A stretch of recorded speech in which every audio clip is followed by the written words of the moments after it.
We have November NPD sales. The Xbox Series X looks like it is the most popular console amongst Twitter users, and Assassin's Creed just announced some really interesting DLC.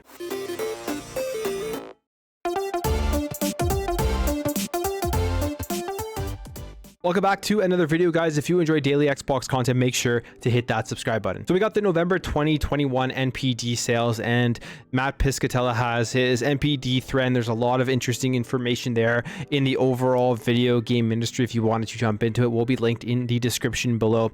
But there are a few main takeaways from this NPD thread, specifically with Xbox and I guess just video games that came out in November 2021 that I wanted to talk about. So firstly, in terms of hardware sales, the actual November 2021 hardware sales have declined 38% compared to November 2020, which I mean makes a lot of sense because in November 2020 it was the launch of the Xbox Series XS and the PlayStation 5, a brand new generation, and stock was at, I guess, a premium there. I mean, they were still very hard to get, but they had pre-orders and they knew how many they were going to be selling in that month. Whereas this year, I mean, since the launch of these consoles, you have no idea when they are going to be available.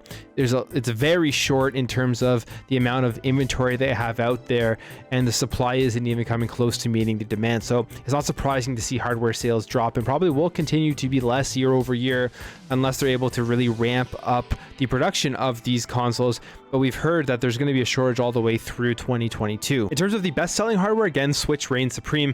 I mean, it makes sense. The Switch is an extremely popular console. They've probably had an easier time getting their production, getting their units out there because they've been making them for longer. They have already probably tons of inventory that are just sitting there being able to be sent out to customers. But at the same time, like with the OLED, you're seeing a shortage, and when there is those special edition versions, you're seeing a shortage in those. So Nintendo Switch being number one doesn't really surprise anybody, but the number two console is the Xbox Series consoles, followed by the PlayStation 5.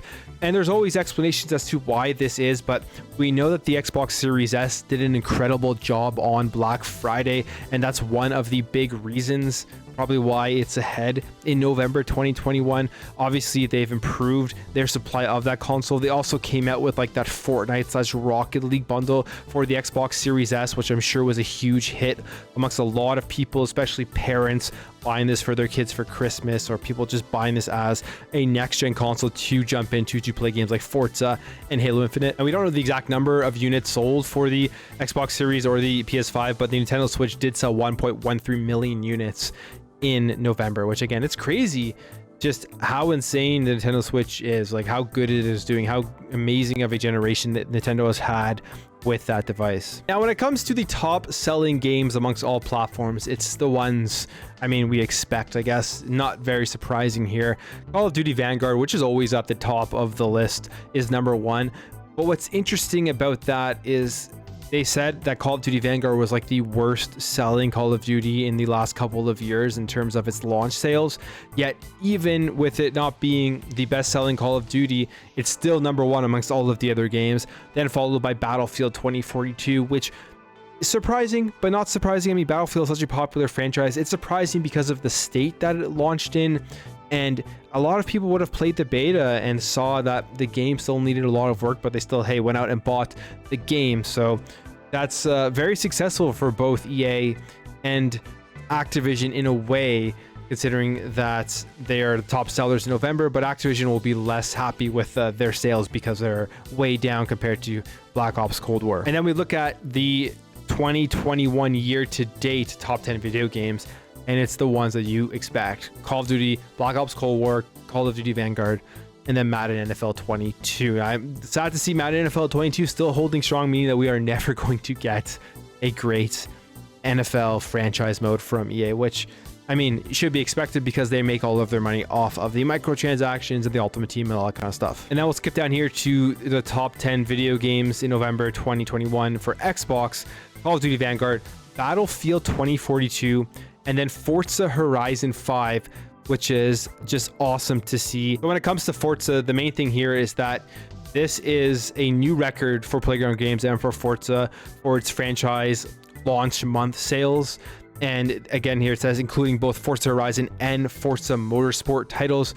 and it is, again, the 4th best-selling game of November in total amongst all platforms, Forza Horizon 5, and then the number 3 best-selling game on Xbox platforms, which is insane to think about because of the fact that it is on Xbox Game Pass. So that narrative that people don't buy games on Xbox Game Pass is going to kill game sales, all that stuff that has already been like disproven multiple times since the release of the Series X and S, and for the last couple of years, developers have even come out and said that it increases their sales. Again, gets just absolutely destroyed by that narrative, just gets completely destroyed by this here. I mean, your number 3 best selling game on a platform where there's over 20 million plus subscribers to a service that you don't need to pay to buy this game is included with that service. So I'll leave that there, but lots of interesting information. Gaming overall is doing very well. Yes, some numbers are down, like total sales and stuff like that, just because of the hardware issues and people not being able to find a console. But it would be crazy to think about and to see what the numbers would be if the supply was plentiful, which obviously won't be for another little bit. So this publication here, Mobile Wins, puts out their green gaming carbon footprint of consoles report every single year, and there's some interesting information here where they go over and they look at like the carbon footprint overall of gaming consoles out there right now, look at some of the most popular games and some of the most popular consoles. So we'll just quickly go through this. The most polluting game console is PlayStation 3, followed by the 360 and then the PlayStation 5. The most polluting video games is League of Legends, followed by Fortnite and then Apex Legends. And then the fan gaming favorites, which is the most interesting one here, and it has to do with, according to their Twitter analysis, where they use Twitter sentiment analysis, which looks at tweets referencing a term in question and then assigns a positive or negative score to it, and they use that reference to determine what the most popular consoles are. And it looks like the Xbox Series X, at least among Twitter users, is the most popular console, followed by the PS5 and Google Stadia. And then in terms of video games, you have FIFA 22 number 1, Final Fantasy 14 number 2, and Forza Horizon 5 extremely popular at number 3. So it's kind of funny to see Google Stadia in there as a fan favorite console. Maybe people are playing it a lot more than I think, than a lot of other people think, but hey, who knows. The interesting with Google Stadia is at the Game Awards, they didn't mention Google Stadia when it came to like console gaming and being able to play games on your TV. They went with the Google Play thing that they are announcing. So I don't know what's going to happen with Google Stadia, but apparently it's very popular amongst Twitter users. But the Xbox Series X, the number 1 most popular console amongst Twitter users, makes a ton of sense. You look at the year Xbox has had. 2021 has been an absolutely incredible year, no matter how you want to slice it and dice it. Xbox has done so many great things with their Game Pass releases, with Forza, with Halo, with backwards compatibility, the FPS boost, and just always great announcement after great announcement. 2021 has been a masterclass, in my opinion, of marketing for Xbox to kind of really turn around the image that if you're not following the video game industry every day, you're going to now log on to social media and you're going to look for a new console and you're going to get a lot of positivity about Xbox that you may be surprised about.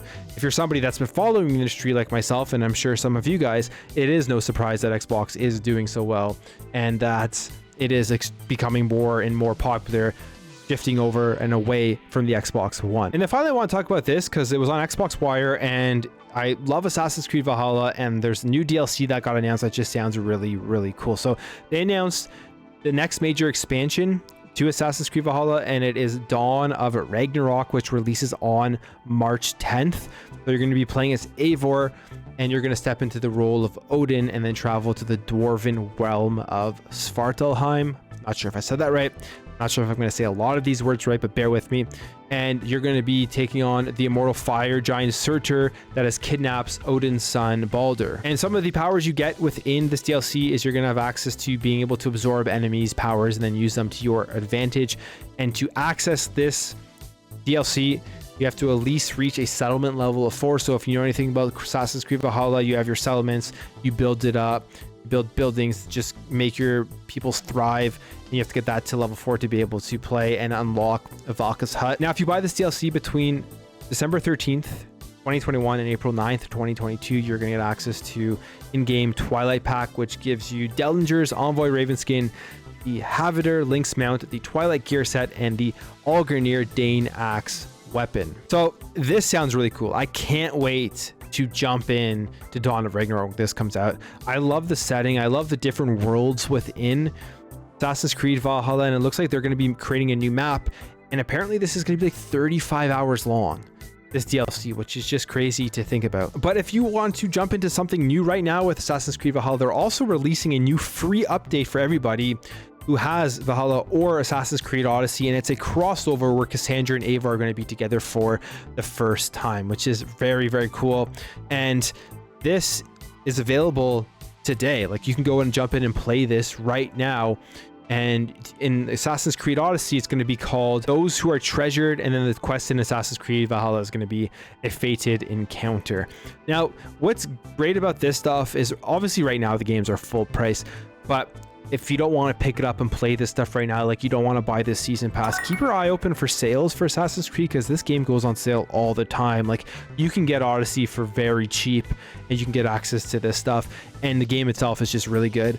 And Valhalla, the version with like the season pass and everything, goes on sale all the time as well. So just keep your eyes open for that if this is not something you want to play right now. I know there's so many other games out there. I know I'm just so deep into Halo Infinite, I'm having trouble pulling away out of that world and jumping into anything else, but I will be playing all this stuff at some point. Anyways, guys, that's it for me. Let me know what you think about all this in the comments below. What do you think about the NPD sales, specifically Forza Horizon 5 selling incredibly well on the Xbox platform, even though it is available on Xbox Game Pass, and the Xbox Series taking the #2 spot with hardware sales behind the Nintendo Switch, but ahead of the PlayStation 5. What about the console carbon footprint and Xbox Series X being the most popular console on Twitter, and Assassin's Creed Valhalla, that new DLC, the new content coming? Are you going to check that out? If you enjoyed this video, make sure to hit that thumbs up button. If you're new here, you like what you saw throughout this video, really appreciate you hitting that subscribe button. Help this channel grow, help grow this community so we can have great conversations in the comments below. Thank you again for watching. Thank you for your support, and I'll catch you in the next video.